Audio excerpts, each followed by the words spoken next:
Welcome to Cybersecurity Today, the weekend edition. I'm your host, Jim Love. This week we have our regular panel. We have Terry Cutler, head of Cyology Labs. Terry, welcome. How are you? I'm doing great. We have David Shipley, head of Beauceron Security in beautiful Fredericton. You still in Fredericton, David? I'm still in Fredericton. The insane Dave Shipley travel roadshow begins this week. Okay, and we get the T-shirts for that. That's Clippy, right? It is Clippy, and a shout out to, I think it was Justin with Binary Sec who's showing off this T-shirt, or someone else wanted DEF CON, but it is Clippy claiming responsibility for the CrowdStrike meltdown. In the vein of Game of Thrones, I wanted to know it was me. So that is the T-shirt that I'm wearing today. I thought it was hilarious. I think it's good to be able to laugh at ourselves in this industry. And remember, Clippy could come for any of us. David is also our resident arts and culture critic. We define that quite broadly on this program. Today, we have a special guest for our panel. Tara Gold is a threat researcher with Cado Security. Is it pronounced Cado, Tara? Yep. Welcome. Thank you. Tell us a little bit, because you're new, you get to tell us a little bit about your company, what you do. What's Cado Security do and what do you do there? Yeah, so I'm the threat research lead. So I specialize in malware research and threat intelligence. Cado is the first and only cloud-native DFI platform. It is an automated investigation and response platform that delivers insights from all data sources across cloud, SaaS, and on-prem in one platform, which enables security teams to investigate and respond to cyber incidents at high speed. Cool. And what do you do as a threat researcher? So play down to that question. So, security research, it can be a whole host of things: reverse engineering, threat hunting, threat intelligence. There can be programming in that, so creating scripts to assist those tasks. Some people would call it a cybersecurity handyman, so just sort of jack of all trades. The Swiss Army knife of cybersecurity. There you go. Really? I'm just going to say at every company, a security researcher can have a different meaning, so it really just depends. And they're just fascinated because, like I said, people can bring in different things and you hear them say different things. And you wonder, what is this mysterious? What is this threat research? But it is, I think you pointed out a lot of things. Good stuff. We're going to get started with the show. Here's the format for everybody. We're going to go over some of the key stories and the interesting stories from the past week in cybersecurity. And we'll do a little bit of a deeper dive into those. And I'll just mention them because probably I've covered them this week. A couple of news stories that have come up for comment for me. There's one on certifications. There's another one on ransomware payouts being on the decline. And David pointed out the use of search terms as creating attack vectors. And then one of the reasons I brought you onto the program, Terry, was the unique attacks on the macOS. So that's what we're going to cover. Terry, do you want to pick up this first one on certifications? I picked it up as a story from Foot Partners. I always said it's not uncommon for me to see an alphabet beside people's names with all of the various certifications. And the question that I had, and the reason I focused on this, was people pay a lot of money for certifications, and does it pay off? And according to the study, non-certified IT skills are now earning an average cash pay premium of 9.6% compared to the base salary. And certified IT skills are commanding only a 6.5 premium. So at least there seems to be this break where people are starting to say, hey, learning on the job or learning from a practical point of view or learning wherever is just as important. Terry, what's your thoughts on this story? Yeah, I work with partners as well where some of the resources have, like you mentioned, alphabet soup. Literally, this guy was a certification junkie. His certifications went on 2 lines. It was crazy. Like I had to delete 3/4 of it just to match the rest of everybody else. So yeah, we're seeing a trend between IT certifications and non-certification programs. So non-certification programs could be like where a company is training their own employees on how to do things internally. But obviously if they tried to go write the certification exam, it probably wouldn't match up. So I have mixed feelings about the whole education and cybersecurity fields. I work often with colleges that are trying to often revamp their programs and they're not up to date. And a lot of times when we bring in interns, unfortunately, they're not even employable because they'll spend 3 years in college, for example, and they never installed Kali Linux. Like that is really weird. That's like, you shouldn't be like, you should have learned this on day 3, you know? So it requires a balance, especially like, yes, you can have all the certifications to your name, but you also need to be able to articulate that into layman's terms to help upper management. So if you have any soft skills training as part of your IT training. It's going to help you in your career. And I think this has come up in a couple of conversations with groups like the Canadian Cybersecurity Network and others about how we are missing out on so much talent through gatekeeping and outdated hiring practices that are looking for the alphabet soup, because we just get used to these processes for screening and evaluating, which, by the way, I think AI is just going to make worse because it's going to use those past patterns. We're going to miss out on tremendous talent. Like when I think of some of the best folks I know in this space, they often come from non-tech traditional backgrounds. They've got an insatiable curiosity. They've got a tenacity, and then they've learned the practical tools of the trade. But to your point, Terry, I think, yeah, universities are the worst right now at fostering. I mean, computer science faculties in this country still don't actually teach security as a mandatory part of graduating computer scientists. So great. Wonder why software code has problems. I give just as much credence to someone who spent a couple of years learning Hack the Box, Kali Linux, practicing, develop that curiosity, and then you can shape and mold that person. But, those are my thoughts. I'm curious, Terry, you're a security researcher. What are your thoughts on certification? Yeah. This could take a while. So like you mentioned curiosity. For me, whenever I've been interviewing people, that is the number one thing I look for, because, if you're curious and interested in security, you can kind of learn anything, or be open to learning anything. I have no certifications. I do have a bachelor's and a master's, and they are technical degrees. Sure, it helped me understand architectures, operating systems, programming, etc. But I don't know how important it is, to be honest. Some of the best researchers that I have worked with, their degrees are in completely unrelated fields. It's because they had an interest in security and computers and a curiosity to learn. Whenever I've been interviewing for candidates, I'm obviously not going to throw out somebody's resume if they have certifications, but I don't really care, if I'm honest. We're seeing the same thing where, like in the UK, like they'll have the university offering a cybersecurity degree, right? Which is a broad term. And it's like, okay, but do you want to be a malware researcher? Do you want to be an ethical hacker? Do you want to be a digital forensic guy?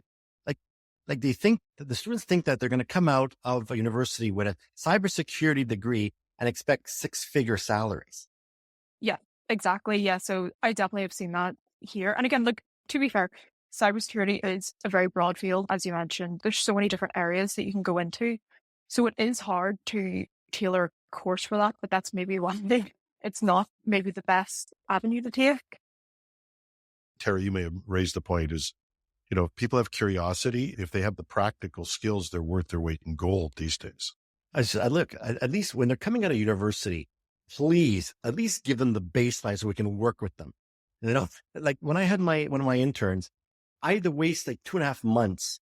I had to give her access to all my cybersecurity training and the ethical hacker stuff. So she just spent time doing that before she was even usable, employable. So it's like, I wish they would have their programs up and running properly and to go with it. Like I had a chat with one of the local colleges here, and they showed me their program, and they're soliciting help from experts in the industry, but they're not leveraging our names in the program to say that, hey, there's some experts behind this that are putting this together. At least, not just that, it's like they wanted us to come in and teach the program, but first, they don't pay enough, and we don't have the time to do this. So our job is to try to do this at scale via like on-demand learning.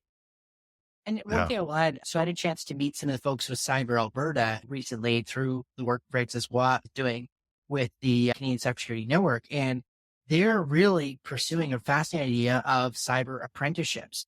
And like the idea of how do we get federal government funding off of the current drug of choice, which is universities and college and formal programs into, and I love the idea of a national program, like a Red Seal kind of approach to building expertise, whether it's malware research, security operations, secure networking, whatever. That I think is the road forward, because like what I want to see happen is a successful graduate from an apprenticeship program who's already worked with Terry for 3 years, who the first time they landed in Terry's door, you knew what their block one capabilities were, and you were able to leverage that. And then you were able to build them up while running your business. Not like stepping outside to run in a college classroom, which Ain't no one got time for that. And poor them if they have to work with me for 3 years. Yeah. What all I can think of is what's second prize. I guess like the only other thing I would add on that is, there's also the financial cost of these certifications. So, look, a lot of people want to get in security these days and IT in general. There's a lot of bodies, not necessarily like accredited education places that are offering these, but there's also, the private ones. They're charging huge amounts of money for these courses. Some of them don't even include the actual training. You have to do the sort of learning training on your own. You get a certification at the end, and then some of them you have to pay each year to even renew them. Yep. Yeah, I don't know. I think it's crazy. That's a great point. Like you said, some of these courses are $2, $3, up to $10,000 for a course versus you can go to university, you can get the course Or for Google $300 for free. And the thing is that I think that's also the parents' fault too. So in some real situations, the parents were forcing their kids to go to university to get the local university diploma, but it means nothing in the industry unless you've got that certification. The certification is going to hold more weight. So it's hard to convince the parents that, hey, times have changed. Now, if you've got a certification, you can go literally anywhere in the world. If you've got the ethical hacker, if you've got the OSCP, you have all these things.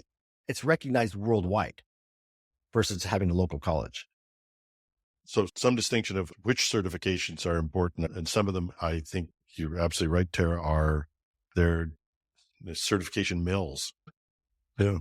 Well, we're also seeing cheating happening too, right? So going back to my contact with the alphabet soup, the certification junkie, I learned that sometimes they can be hanging out with a group of friends that are all trying to pass the same exam, and they're all in the room passing each other the answers.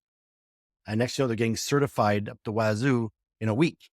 It's graphic. They just... Oh, okay. So, no, after certification junkies, you got nowhere to go, Terry. That's all I can say. Yeah. Yeah.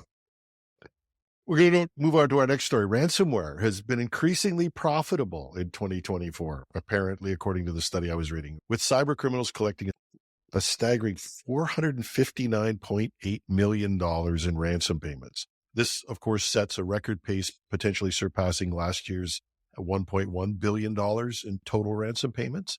According to the study I read, Fortune 50 company had a $75 million payment. It seems that fewer companies are paying, but they're actually paying more. What do you guys think about this?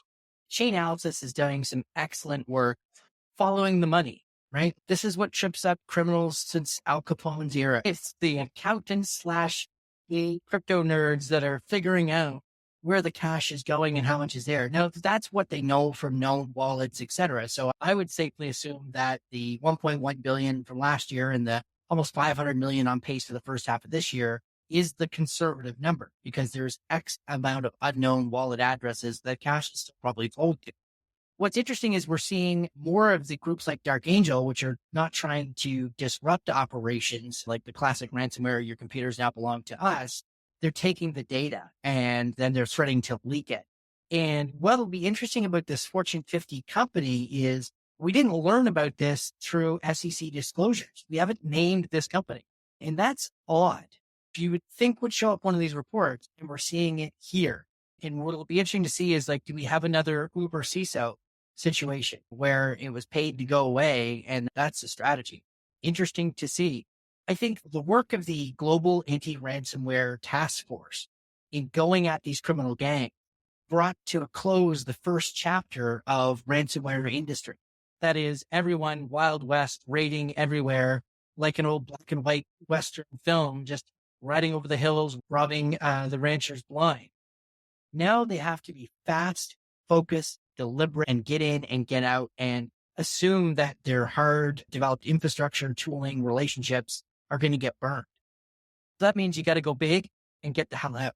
So I think we're into a nastier era of ransomware where the big game hunting strategy clearly has paid off, but the amount of damage they're going to do is massive.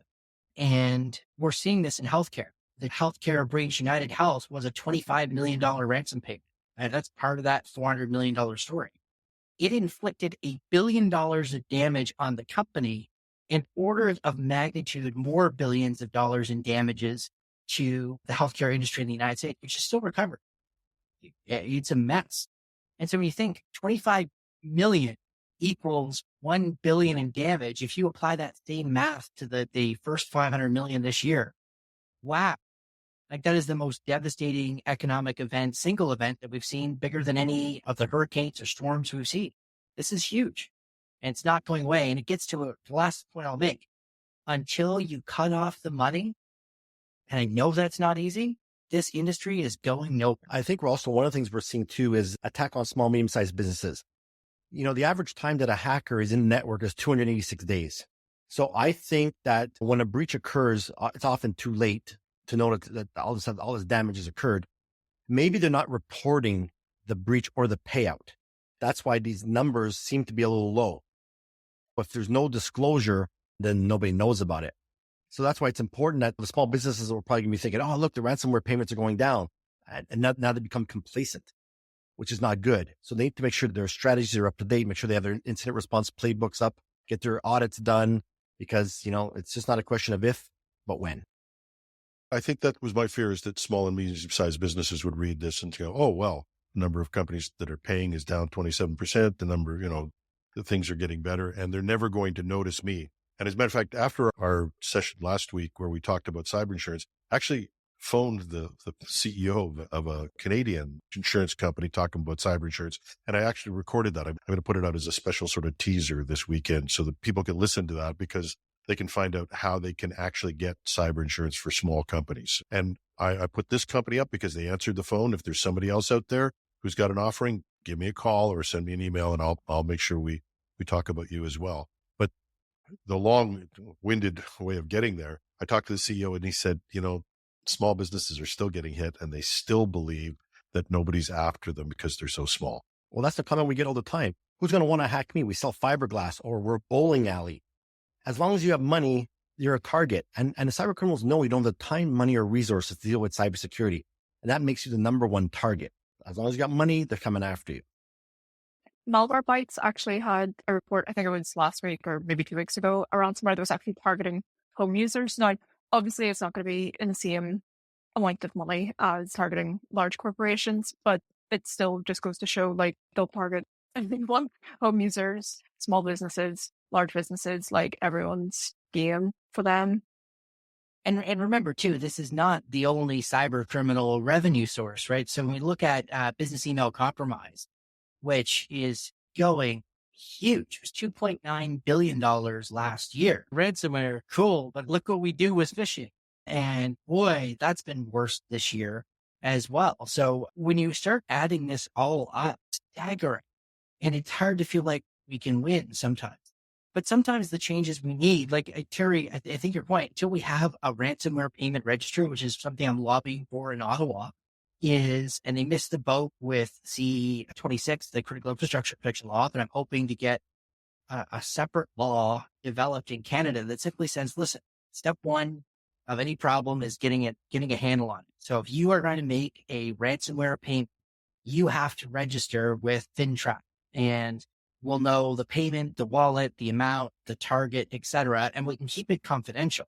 But then we've got kind of the survey. What is going on in the world in the actual amounts? And then we can start looking at how we start choking off the money, because it's so key. David, I want to pick up on a story you mentioned to me this week, and that was the use of search terms for creating attack vectors. Do you want to go over that? Well, so we continue to see from various threat researchers, security researchers, poisoned search engine results that are leading people to malicious Google Play apps, fake stores, malicious websites, phishing, you name it. And it continues to be a persistent problem. And the issue fundamentally is the search engine advertising business model is a volume-based play. It's all automated. And we're seeing a lot of market concentration. This is why Google's in trouble, because they bought DoubleClick and the immense amount of power that's placed in there. But they don't care about weeding out these malicious links. That's a you problem from that industry's perspective. And it almost feels like, and my background, of course, is I started in journalism. But when I remember that back when we had responsible, local, ethical, national or regional or local media, you would have things like advertising standard councils. You would have things like broadcasting councils. You would have consequences for putting out garbage that got people defrauded. And we need to really rethink how these companies are held accountable. And this will eat into the profit margin of these big tech companies. But until they actually are forced to start building better ecosystems of trust, accountability, verifiability with these and slow down this fraud, this just becomes part of a cyber criminal multi-channel marketing strategy. I got my phishing, I got my poison search terms, I got SMS, I got it's amazing. And to Eric's point, with Kali Linux and other tools, I've probably got some open source scripted Python script where I basically planned out my criminal campaign and I can do all the above with 5 keystrokes. I'm just shocked that there's no responsibility on, and I don't want to pick on Google, but for anybody who's doing advertising. And I'm glad to hear you mention that small independent publications and podcasts may be, one of the better places to invest your money. Shameless plug there. No, sorry. But this thing just troubles me because I've heard this over and over again about people using Google search and buying search ads to really start an attack. And, that's been going on for ages. And you're saying, David, that there's no responsibility from Google at all to do anything? Well, I mean, we're in the most bizarre times when it comes to terms of service, right? So 2 weeks ago, Disney tried to get itself out of a court battle after someone died in one of its restaurants at Walt Disney World from an allergy reaction from food that wasn't supposed to have an allergen. And what they were trying to argue initially from their lawyers, and this was Darwin Award for Legal Strategy 2020-24, was, hey, the husband of this poor doctor who died, he signed up for a Disney Plus trial. In the Disney Plus trial terms of service, it says you agree to binding arbitration, so you can never sue us for anything we do. It's someone in the cavalcade of media murder that happened once that story broke said this was a bad idea. We should probably pull back from that and let this court case proceed. And they did. But it was a moment of truth when it comes to the giant liability shields in most terms of service. If you read most SaaS terms of service, there's this hilarious line, and we've all got it. But it says, this software is provided as is, where is, and is not guaranteed to be fit for purpose. It's basically can't touch this, right? And that's what's happening with these poison search display ad networks. If you want the best place to hide a body is on page 2 of Google. That's right. No one goes there. So if you're able to rank first on your search, most people click that and they think they're going to the real legit site, but it's misspelled. And then they let the hacker into your network. Oh man. And the choices Google made to amplify the value of its ad placement by putting the paid search results above page 1 stuff is exactly how criminals were like, oh, perfect. So they took Terry Cutler's page 2 body theory and Google's greed and crime. Great. Now I need a disclaimer on the show. Somebody will pull that clip out of it. Talks about how Terry talked about how you hide a body on cybersecurity today. Yeah, too many cert junkies. I think it was a cert junkie. Terry, you were going to bring us back to earth and bring this around. I think many Mac users, including yours truly, have been accused of being a little smug about the relative lack of attacks on Macs. And then I found out last week reading one story that my Mac OS was just fine, but all of the Windows programs that I've incorporated onto my system are busily bypassing the Mac OS protections. And that became a big story last week. And then your company had some bigger information on Mac OS vulnerabilities. Why don't you tell us about that? Yeah, so we discovered a Mac stealer campaign that was active earlier this year. The stealer is called Shipley Stealer, and it's stealing credentials and crypto wallets from file stores. The main targets appear to be gaming accounts, with the stealer looking for Minecraft accounts, Battle.net accounts, and a large list of crypto wallets. The malware disguises itself as legitimate software, so Clean My Mac, Adobe Gen, and GTA 6 early release, which obviously doesn't exist. The malware is rented out as a malware as a service, with affiliates renting out the stealer for $500 per month. And then they earn a percentage of what their deployment of the stealer has stolen. Affiliate of the stealer is responsible for their own deployment. However, it appears that affiliates may not have received all that they were owed, which has led some to accuse the main operator of being a scammer, and that is what ended the campaign. Clean My Mac, I've never downloaded because I thought it was a scam. It just seemed like too good to be true. There is a legitimate one, but I mean, I think all the Mac, most Mac malware that I've seen always imitates Clean My Mac and the way it pops up again, so to bring it back to Google Ads, I don't know specifically how Digstealer was being distributed, but I do suspect that Google Ads, high likelihood, as other Mac Stealer campaigns, a lot of the time Google Ads are being used for distribution, as well as just dodgy websites.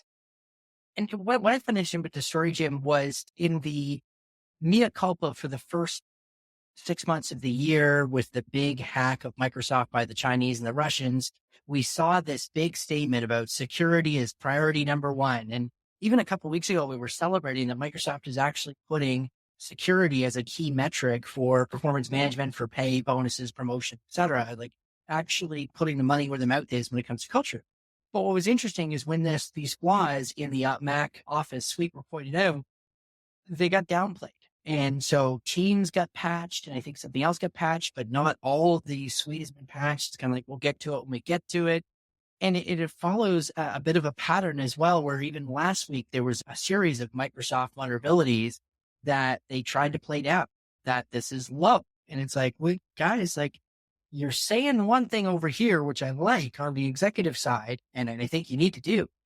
But then the actions and the follow through are sending a whole other different signal about actually putting the words into practice. So, Terry, any suggestions from you other than getting a t-shirt that says "Eat my words"? Look, I mean, whenever I do awareness training for individuals, that's one of the common questions I get. Well, which one is safer, a PC or a Mac?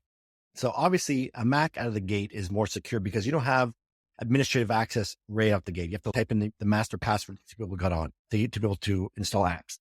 Whereas Windows, you have carte blanche. So in the course, we teach them how to kind of turn your Windows into a Mac where you can instead of being an admin all the time, you'll be a standard user.